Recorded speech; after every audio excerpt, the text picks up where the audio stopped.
We live in an interdependent reality, not an independent one, and our most important accomplishments require interdependency skills, well beyond our present abilities. Second, I want it now. People want things, and they want them now. I want money. I want a nice big house, a nice car, the biggest and best entertainment center. I want it all, and I deserve it. Though today's credit card society makes it easy to get now and pay later, economic realities eventually set in, and we are reminded, sometimes very painfully, that our purchases cannot outstrip our ongoing ability to produce. Pretending otherwise is unsustainable. The demands of interest are unrelenting and unforgiving. Even working hard is not enough. With the dizzying rate of change in technology and increasing competition driven by the globalization of markets and technology, we must not only be educated, we must constantly re-educate and reinvent ourselves. We must develop our minds and continually sharpen and invest in the development of our competencies to avoid becoming obsolete. At work, the bosses drive results, and for a good reason. Competition is fierce. Survival is always at stake.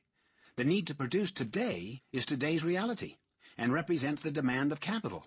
But the real mantra of success is sustainability and growth.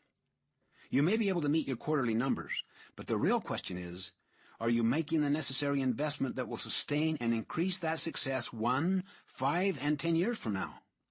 Our culture and Wall Street screams for results today. But the principle of balancing the need to meet today's demands with the need to invest in the capabilities that will produce tomorrow only, if only. Blaming everyone and everything else for our problems and challenges may be the norm and may provide temporary relief of the pain, but it also chains us to those very problems. Show me a man or woman who is humble enough to accept and take responsibility for their circumstances and courageous enough to take whatever initiative is necessary to creatively work their way through or around their challenges, and I'll show you the supreme power of choice. Fourth, hopelessness. The children of blame are cynicism and hopelessness. When we succumb to believing that we are victims of our circumstances and yield to the plight of determinism, we lose hope, we lose drive, and we settle into resignation and stagnation. We think, I am a pawn, a puppet, a cog in the wheel, and can do nothing about it. Just tell me what I should do. So many bright, talented people feel this, and suffer the broad range of discouragement and depression that follows. The survival response to popular culture is cynicism. Just lower your expectations of life to the point that you aren't disappointed by anyone or anything. Expect nothing, and you're never disappointed. The contrasting principle of growth and hope throughout history is the discovery that I am the creative force of my life. Fifth, lack of life balance. Life in our cell phone society is increasingly complex, demanding, stressful, and absolutely exhausting. For all of our efforts to manage our time, to do more, to be more, and to achieve greater efficiency through the wonders of modern technology, why is it that we increasingly find ourselves in the thick of thin things, subordinating health, family, integrity, and many of the things that matter most in our lives and to our work? The problem is not our work, which is the sustaining engine of life. It's not the complexity or change. The problem is that our modern culture says, go in earlier, stay later, be more efficient, live with the sacrifice for now. But the truth is that balance and peace of mind are not produced by these. They follow the person that develops a clear sense of his processes deteriorated. And people even got into name-calling and character assassination, all because of a 1-second difference. I frequently use this perception demonstration in working with people and organizations because it yields so many deep insights into both personal and interpersonal effectiveness. It shows, first of all, how powerful the conditioning in our lives affects our perceptions, our paradigms. If a second can have that kind of impact on the way we see things, what about the conditioning of a lifetime? The influences in our lives, family, school, church, work environment, friends, associates, and current social paradigms such as the personality ethic, all have made their silent, unconscious impact on us and help shape our frame of reference, our paradigms, our maps. It also shows that these paradigms are the source of our attitudes and behaviors. We simply cannot act with integrity outside of them. We simply cannot maintain wholeness if we talk and walk differently than we see. For instance, if you were among the 90–95% who typically see the young woman in the composite picture when conditioned to do so, you undoubtedly found it difficult to think in terms of trying to help her cross the street. Both your attitude about her and your behavior toward her had to be congruent with the way that you saw her. This brings into focus one of the basic flaws of the personality ethic. To try to change outward attitudes and behaviors does very little good in the long run if we fail to examine the basic paradigms from which these attitudes and behaviors flow. This perception demonstration also shows how powerfully our paradigms affect the way we interact with other people. As clearly and objectively as we think we see things, we begin to realize that others see them differently from their own apparently equally clear and objective point of view. Where we stand depends on where we sit, which is a way of saying how our role in life affects our paradigm, which then affects our behavior.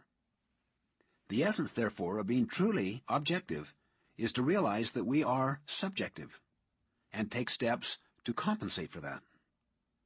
The truly subjective person is the one that thinks that he or she is objective. Each of us tends to think that we see things as they are, that we are objective. But this is not the case. We see the world not as it is, but as we are, or as we are conditioned to see it. When we open our mouths to describe what we see, we in effect describe ourselves, our perceptions, our paradigms. When other people disagree with us, we immediately think something is wrong with them. But as the demonstration shows, sincere, clear-headed people see things differently, each looking through the unique lens of experience. This does not mean that there are no facts. In the demonstration, two individuals who initially have been influenced by different conditioning pictures look at the third picture together. They are now both looking at the same identical facts, black lines, white spaces, and so forth, and they would both acknowledge these as facts, but each person's interpretation of these facts represents prior experiences, and the facts have no meaning whatsoever apart from the interpretation. The more aware we are of our basic paradigms, maps, or assumptions, and the extent to which we have been influenced by our experience, the more we can take responsibility for these paradigms, examine them, test them against reality, listen to others, be open to their perceptions, thereby getting a larger picture and a far more objective view. This is why good scientists always submit their hypotheses, their methods, and their results to other independent scientists to see if their hypotheses are replicatable. New heading: The Power of a Paradigm Shift. Perhaps the most important insight to be gained from the perception demonstration is in the area of paradigm shifting, what we might call the aha experience, when someone finally sees the composite picture in a new and different way. The more bound a person is by the initial perception, the more powerful the aha experience is. It is as though a light were suddenly turned on inside. The term paradigm shift was introduced by Thomas Kuhn in his highly influential landmark book, The Structure of Scientific Revolutions. Kuhn shows how almost every significant breakthrough in the field of scientific endeavor is first a break with tradition, with old ways of thinking, with old paradigms. For Ptolemy, the great Egyptian astronomer, the Earth was the center of the universe. But Copernicus created a paradigm shift, and a great deal of resistance and persecution as well, by placing the sun at the center. Suddenly, everything took on a different interpretation. The Newtonian model of physics was a clockwork paradigm, and is still the basis of modern engineering. But it was partial and incomplete. The scientific world was revolutionized by the Einsteinian paradigm, the relativity paradigm, which had much higher predictive and explanatory value. Until the germ theory was developed, a high percentage of women and children died during childbirth, and no one could understand why. In military skirmishes, more men were dying from small wounds and diseases than from the major traumas on the front lines. But as soon as the germ theory was developed, a whole new paradigm, a better, improved way of understanding what was happening, made dramatic, significant medical improvement possible. The United States today is a fruit of a paradigm shift. The traditional concept of government for centuries had been a monarchy, the divine right of kings. Then a different paradigm was developed, government of the people, by the people, and for the people, and a constitutional democracy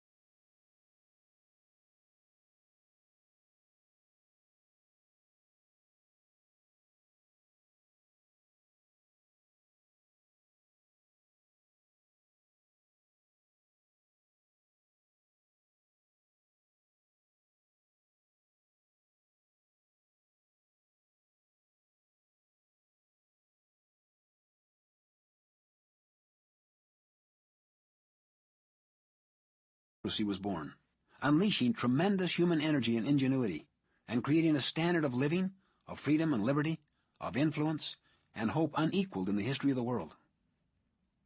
Not all paradigm shifts are in positive directions. As we have observed,